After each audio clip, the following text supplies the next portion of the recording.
Hi. അപ്പോൾ നമ്മൾ third chapter public അഡ്മിനിസ്ട്രേഷനിലെ ഫസ്റ്റ് പാർട്ട് വീഡിയോ എല്ലാവരും കണ്ടു എന്ന് വിശ്വസിക്കുന്നു. ആ വീഡിയോയിൽ നമ്മൾ പറഞ്ഞത് എന്താണ് പബ്ലിക് അഡ്മിനിസ്ട്രേഷൻ, പൊതുഭരണം എന്നാൽ എന്ത്, അതിന്റെ പ്രാധാന്യം, ബ്യൂറോക്രസി, പിന്നെ ഓൾ ഇന്ത്യ സർവീസ് അല്ല, ഇന്ത്യൻ സിവിൽ സർവീസ്, ഇത്രയും കാര്യങ്ങളാണ് പറഞ്ഞത്. ഈ വീഡിയോയിൽ നമ്മൾ ഡിസ്കസ് ചെയ്യാനായിട്ട് പോകുന്നത് അഡ്മിനിസ്ട്രേറ്റീവ് റീഫോംസ് ആണ്. ഭരണ നവീകരണങ്ങൾ, ഭരണ പരിഷ്കാരങ്ങൾ എന്നുള്ള ഭാഗമാണ്. എന്താണ് ഈ റീഫോം എന്ന് പറഞ്ഞാൽ? സിമ്പിളായിട്ട് നിങ്ങൾക്ക് മനസ്സിലാക്കാമല്ലോ. നമ്മളെ ക്ലാസ് വെച്ച് തന്നെ നമ്മൾ ആദ്യം ഗ്ലാസ് ബോർഡ് വെച്ചെടുത്തിരിക്കുന്നു. അത് ഒന്നും കൂടി ക്വാളിറ്റി കൂടാനായിട്ട് ഇപ്പോൾ ടാബൊക്കെ ഉപയോഗിച്ച് ഗ്രീൻ സ്ക്രീനിലാണ് ക്ലാസ് എടുക്കുന്നത്, അല്ലേ? ഗ്രീൻ സ്ക്രീൻ എന്ന് പറഞ്ഞിട്ട് സാറേ വൈറ്റ് ആണല്ലോ കാണുന്നത് പറയുന്നുണ്ട്. കുഴപ്പമില്ല. ഗ്രീൻ സ്ക്രീൻ എന്ന് ഉദ്ദേശിക്കുന്നത് ബാക്കിൽ ഗ്രീനിൻ്റെ സ്ക്രീനാണ്, നമ്മളത് വേറെ രീതിയിൽ കട്ട് ചെയ്തിരിക്കുന്നതാണ്. നിങ്ങൾക്കത് കുറേ പേർക്ക് മനസ്സിലായിട്ടുണ്ടാവും, ചിലർക്ക് ഡൗട്ട് ഉണ്ടാവും, അതൊന്നും പറഞ്ഞേണ്ട. അത് പോട്ടെ, ഇതിലേക്ക് വരാം.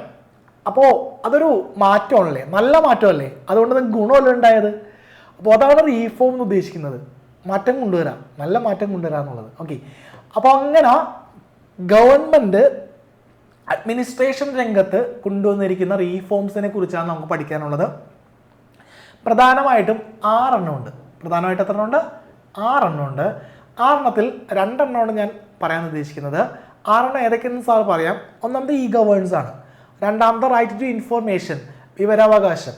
മൂന്നാമത്തെ റൈറ്റ് ടു സർവീസ് ആണ്, സേവനാവകാശം. നാലാമത്തെ ലോക്പാലും ലോകായുക്തയുമാണ്. 5ാമത്തെ സെൻട്രൽ വിജിലൻസ് കമ്മീഷൻ, കേന്ദ്ര വിജിലൻസ് കമ്മീഷനാണ്. ലാസ്റ്റ് ഓംബുഡ്സ്മാൻ ആണ്. ഇതിൽ ആദ്യത്തെ 2 എണ്ണം ഏതൊക്കെയാണത്? ഈ ഗവേൺസും അതേപോലെ തന്നെ റൈറ്റ് ടു ഇൻഫോർമേഷനും. ഇത് രണ്ടുമാണ് ഈ വീഡിയോയിൽ പറയുന്നത് കേട്ടോ. അപ്പോൾ ആദ്യം നമുക്ക് ഈ ഗവേൺസിലേക്ക് പോവാം. ഓക്കെ, ഈ ഗവേൺസിലേക്ക് കൂടുതൽ എല്ലാവരും എന്താണ് ഈ ഗവേൺസ്? സാർ ക്ലാസ്സിൽ പറഞ്ഞിട്ടുണ്ടല്ലോ, അത് ഞാൻ വീണ്ടും റിപ്പീറ്റ് ചെയ്യാം. കുറേ പേര് കേട്ടത് തന്നെ ചെറിയൊരു മടിയൊക്കെ ഉണ്ടാവും. ഓ സാർ പറഞ്ഞ തന്നെ വീണ്ടും പറഞ്ഞുകൊണ്ടിരിക്കുന്നു. കുഴപ്പമില്ല കേട്ടോ, അത് കേൾക്കുന്നതുകൊണ്ട് നിങ്ങൾക്ക് ഗുണം ഉണ്ടാവും, ഓർമ്മയുണ്ടാവും. എന്താണ് ഈ ഗവേൺസ്? ഈ ഗവേൺസ് വായിച്ചു നോക്കുമോ എല്ലാവരും. It is a use of electronic technology in administration. അതായത് ഭരണരംഗത്തെ ഇലക്ട്രോണിക് ടെക്നോളജിയുടെ, ഇലക്ട്രോണിക് സാങ്കേതിക വിദ്യയുടെ ഉപയോഗത്തെ ഇ ഗവേൺസ് എന്ന് വിളിച്ചു. പണ്ട് KSEBയിൽ എന്താണ്, ബില്ലടയ്ക്കാനായി നമ്മൾ ക്യൂ നിൽക്കേണ്ടി വരുന്നു. ഇപ്പോൾ നമ്മൾ ക്യൂ നിൽക്കണ്ട, ഫോണിലടയ്ക്കാൻ പറ്റുന്നു. ടെക്നോളജി ഉപയോഗിച്ചു ഗവൺമെൻറ്, അല്ലേ? യെസ്. അപ്പോൾ അഡ്മിനിസ്ട്രേറ്റീവ് റീഫോമിൽ ഒന്നാമത്തെ ഇ ഗവേൺസ് ആണ്. എന്താണ് അഡ്മിനിസ്ട്രേറ്റീവ് റീഫോം? സാർ നേരത്തെ നമ്മുടെ ക്ലാസ് ബോർഡ് മാറ്റി ടാബൊക്കെ ആക്കിയ കാര്യം പറഞ്ഞു. ഗവൺമെൻറ് എന്താ ചെയ്തേ? നമ്മൾ ഗവൺമെൻറ് ടാക്സ് കൊടുക്കണ്ടല്ലേ. അങ്ങനെ ടാക്സ് കൊടുക്കുമ്പോൾ നമുക്ക് ഗവൺമെൻറ് തരേണ്ട സർവീസ് എന്തായിരിക്കണം? നല്ല ക്വാളിറ്റി ഉള്ളതായിരിക്കണം. ആ ക്വാളിറ്റി കൂട്ടാനാണ് റീഫോംസ് കൊണ്ടുവന്നിരിക്കുന്നത്. അതിലൊന്നാണ് ഇത് ഇ ഗവേൺസ്. അപ്പോൾ അതല്ലാണ്ട് ഇവിടെ പറയുന്ന എക്സാമ്പിൾ നോക്കി. ഇ ഗവേൺസിൻ്റെ എന്താണ്? Single window system in for the admission of higher secondary. 10ാം class കഴിഞ്ഞ് +1 പോകുമ്പോൾ അപ്പോൾ കാണാൻ പറ്റുമല്ലോ സിംഗിൾ വിൻഡോ. എന്താണ് സിംഗിൾ വിൻഡോ? ഏകജാലക സംവിധാനം. അതെന്താ? 8ൽ നിന്ന് 9ൽ പോയപ്പോഴും 9ൽ നിന്ന് 10ൽ പോയപ്പോഴും അതേ സ്കൂളിൽ പ്രത്യേകിച്ച് വലിയ ചിലവില്ലാണ്ട് പഠിച്ചു പോകാൻ പറ്റി. ചിലവെന്ന് ഉദ്ദേശിച്ചത് വേറെ പ്രശ്നങ്ങളൊന്നും ഉണ്ടാക്കില്ല, ടീച്ചർമാർ ഇതിൽ തന്നെ പഠിപ്പിക്കും. കുറച്ച് പ്രശ്നക്കാരെ സ്കൂളിൽ നിന്നൊക്കെ TC കൊടുത്ത് വിടാറുണ്ട്, അത് വിട്ടെ. പക്ഷേ 10ാം ക്ലാസ്സിൽ +1 പോകുമ്പോൾ അതേ സ്കൂളിൽ തന്നെ കിട്ടൂല. എന്ത് ചെയ്യണം? നമ്മൾ അഡ്മിഷന് വേണ്ടി അപേക്ഷിക്കണം. നിങ്ങളെ മാർക്ക് അടിസ്ഥാനമാക്കി കിട്ടുകയുള്ളൂ. ആ അഡ്മിഷന് വേണ്ടി നിങ്ങൾ അപേക്ഷിക്കേണ്ട മെത്തേഡാണെന്ത്, അല്ലെങ്കിൽ എന്ത് മാർഗമാണ്? ഈ സിംഗിൾ വിൻഡോ സിസ്റ്റം വഴിയാണ് നിങ്ങൾ എന്ത് ചെയ്യേണ്ടത്? ആപ്ലിക്കേഷൻ കൊടുക്കേണ്ടത്. ഓക്കെ ആണോ? അതാണ് ഇ ഗവേൺസ് പറയുന്നത് കേട്ടോ. അപ്പോൾ ഇ ഗവേൺസ് എന്താണ്? It is a use of electronic technology in administration. ഭരണരംഗത്തെ ഇലക്ട്രോണിക് സാങ്കേതിക വിദ്യയുടെ ഉപയോഗം. ഓക്കെ ആണോ? യെസ്. ഇനി ഇ ഗവേൺസിന്റെ നേട്ടങ്ങൾ നോക്കാം. ഇ ഗവേൺസിന്റെ നേട്ടങ്ങൾ എന്ന് ഉദ്ദേശിക്കുന്നത് എന്താണ്? ഇ ഗവേൺസിന്റെ ബെനിഫിറ്റ്സ്, അല്ലെ? ബെനിഫിറ്റ്സ് എന്ന് പറയുമ്പോൾ ഒന്നാമത്തെ ബെനിഫിറ്റ് എന്താ? Information technology can receive service with the help of information technology. വിവര സാങ്കേതിക വിദ്യ, ഇൻഫർമേഷൻ ടെക്നോളജിയുടെ സഹായത്തോടെ നമുക്ക് സർവീസ് കിട്ടുന്നു. അത് നമുക്ക് മനസ്സിലാക്കാവുന്നതാണ്. Need not to wait. ഒരു ഗവൺമെൻറ് ഓഫീസിലും പോയി കാത്തു നിൽക്കേണ്ട ആവശ്യമില്ല. പിന്നെ നമുക്ക് കിട്ടുന്ന സർവീസ് എങ്ങനെ കിട്ടുന്നു? സ്പീഡ്ലി വിത്ത് ലെസ് എക്സ്പെൻസ്, വേഗത്തിലും ചെലവ് കുറവിലും. അത് മാത്രമല്ല, നമുക്ക് കിട്ടുന്ന സർവീസ് എഫിഷ്യൻ്റ് ആയിരിക്കും, കാര്യക്ഷമ ഉള്ളതായിരിക്കും, നല്ല ക്വാളിറ്റി ഉള്ളതായിരിക്കും. ഓക്കെ അല്ലേ? അതാണ് ഇ ഗവേൺസിൻ്റെ ബെനഫിറ്റ്സ് പറയുന്നത്. മലയാളത്തിൽ നോക്കാം. വിവരസാങ്കേതിക വിദ്യയുടെ സഹായത്തോടെ സേവനം ലഭിക്കുന്നു. സർക്കാർ ഓഫീസുകളിൽ കാത്തു നിൽക്കേണ്ട ആവശ്യമില്ല. സർക്കാർ സേവനം കുറഞ്ഞ ചിലവിലും വേഗത്തിലും കിട്ടുന്നു. കുറഞ്ഞ ചിലവിലും വേഗത്തിലും കിട്ടുന്നു. ഓക്കെ, ലാസ്റ്റ് പോയിന്റ് എന്താണ്? കാര്യക്ഷമതയും അതേപോലെ തന്നെ ഗുണമേന്മയും കിട്ടുന്ന സർവീസിൻ്റെ അത് വർദ്ധിക്കുന്നു. ഇതാണ് ഈ ഗവേണൻസിൻ്റെ നേട്ടങ്ങളായിട്ട് പറയാനുള്ളത്. ഇനി നമുക്ക് ലാസ്റ്റ് ടോപ്പിലേക്ക് പോവാം. റൈറ്റ് ടു ഇൻഫോർമേഷൻ ആക്ട് പറയുന്നതിന് മുമ്പ് റൈറ്റ് ടു ഇൻഫോർമേഷൻ എന്താണെന്ന് പറയാം. വിവരാവകാശം വേറെ ഒന്നുമല്ല. നമുക്ക് ഗവൺമെൻറ്റിന് നമ്മൾ ടാക്സ് കൊടുക്കുമ്പോൾ ഗവൺമെൻറ് നമുക്ക് കൊണ്ട് ഒരുപാട് സർവീസ് ചെയ്യുന്നുണ്ട്.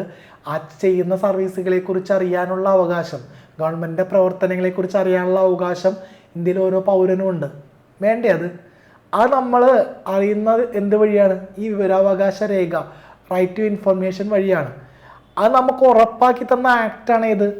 Right to information act. അപ്പോൾ ഈ ആക്ട് എന്താ ഉറപ്പാക്കുക? നമുക്ക് വിവരം ഇല്ലെന്നല്ല കേട്ടോ, അതിനെക്കുറിച്ചുള്ള വിവരങ്ങൾ ഇൻഫർമേഷൻസ് ഉറപ്പാക്കുന്ന ആക്റ്റാണ് ഏത്? Right to information act. Okay അല്ലേ? അതിനെക്കുറിച്ച് പറയുമ്പോൾ എപ്പോഴും ഓർത്തിരിക്കേണ്ട ഒരു പേരാണ് ഭാരതീയ കിസാൻ ശക്തി സംഘാതൻ. രാജസ്ഥാനിലുള്ള ഒരു സംഘടനയുടെ പേരാണ്. ഈ സംഘടനയുടെ എഫേർട്ടാണ് ഈ വിവരാവകാശ നിയമം പാസ്സാവാൻ കാരണമായത്. നിലവിൽ വന്നത് 2005 ഇതെന്താ ഉറപ്പാക്കുന്നത്? All citizens, right of all citizen to receive information. എല്ലാവർക്കും ഇൻഫർമേഷൻസ് ലഭിക്കാനുള്ള അവകാശത്തെ ഉറപ്പാക്കുന്ന നിയമമാണ് ഇത് റൈറ്റ് ടു ഇൻഫർമേഷൻ ആക്ട്. ഇത് പഠിക്കുമ്പോൾ ഇതിൻ്റെ ഒബ്ജക്റ്റീവ്സ്, ലക്ഷ്യങ്ങൾ വളരെ പ്രധാനപ്പെട്ടതാണ്. ഒന്ന്, ടു പ്രിവെൻറ്റ് കറപ്ഷൻ, അഴിമതി തടയുക എന്നുള്ളതാണ്. രണ്ടാമത്തെ, ക്രിയേറ്റ് റെസ്പോൺസിബിലിറ്റി, ഉത്തരവാദിത്ത ബോധം വളർത്തുക. ലാസ്റ്റ് വൺ, ട്രാൻസ്പെറൻ്റ് ആക്കുക, ഗവൺമെൻറ് പ്രവർത്തനങ്ങൾ ട്രാൻസ്പെറൻ്റ് ആക്കുക എന്നുള്ളതാണ്. ട്രാൻസ്പെറൻ്റ് നമ്മൾ മൊബൈലിലേക്ക് അവർ ഉപയോഗിക്കാറില്ലേ? എന്താ അപ്പുറം ഇപ്പുറമുള്ള കാണാൻ പറ്റണം അല്ലേ?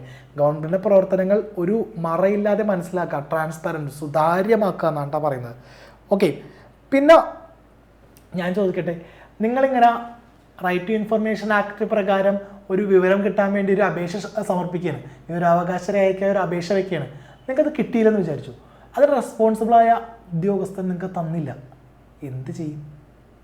അല്ലെങ്കിൽ റോങ് ആയ ഇൻഫർമേഷൻ തന്നു, എന്ത് ചെയ്യും? അപ്പം നിങ്ങൾക്ക് ആരുടെ അടുത്തേക്ക് പോവാം? ഇൻഫർമേഷൻ കമ്മീഷൻ്റെ അടുത്തേക്ക് പോവാം. കമ്മീഷൻ എന്തിനു വേണ്ടിയാണ്? ഈ ഒരു നിയമം ഇംപ്ലിമെൻ്റ് ചെയ്യാൻ, നടപ്പിലാക്കാൻ വേണ്ടി, റൈറ്റ് ടു ഇൻഫർമേഷൻ ആക്ട് നടപ്പിലാക്കാൻ വേണ്ടിയാണ് ഇൻഫർമേഷൻ കമ്മീഷൻ. അതിൽ ആരൊക്കെയുണ്ട്? ഒരു ചീഫ് ഇൻഫർമേഷൻ കമ്മീഷണർ ഉണ്ട്, ഒരു തലവനുണ്ട് അല്ലേ?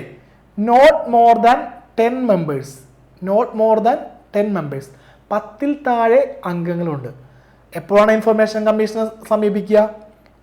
തരേണ്ട അതോറിറ്റി നിങ്ങൾക്ക് തന്നില്ല, ഡു നോട്ട് ഗിവ്, അല്ലെങ്കിൽ റോങ് ഇൻഫർമേഷൻ, തെറ്റായ ഇൻഫർമേഷൻ തന്നു, അപ്പോൾ നമുക്ക് കമ്മീഷൻ്റെ അടുത്തേക്ക് ഓടിച്ചെല്ലാം. കമ്മീഷൻ എന്ത് ചെയ്യും?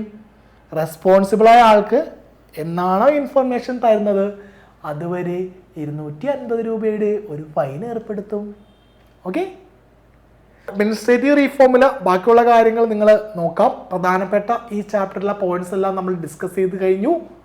അപ്പോൾ ഇതെല്ലാം നിങ്ങൾക്ക് മനസ്സിലായി എന്ന് പ്രതീക്ഷിക്കുന്നു. മനസ്സിലായെങ്കിൽ എല്ലാവരും വീഡിയോ കൂട്ടുകാരിലേക്ക് ഷെയർ ചെയ്യാനും അതിനൊപ്പം തന്നെ വീഡിയോ ഒന്ന് ലൈക്ക് ചെയ്യാനും കമൻറ്റ് ചെയ്യാനും മറക്കരുത്. നമ്മുടെ ചാനൽ സബ്സ്ക്രൈബ് എന്തായാലും ചെയ്തിരിക്കണം. ഓക്കെ.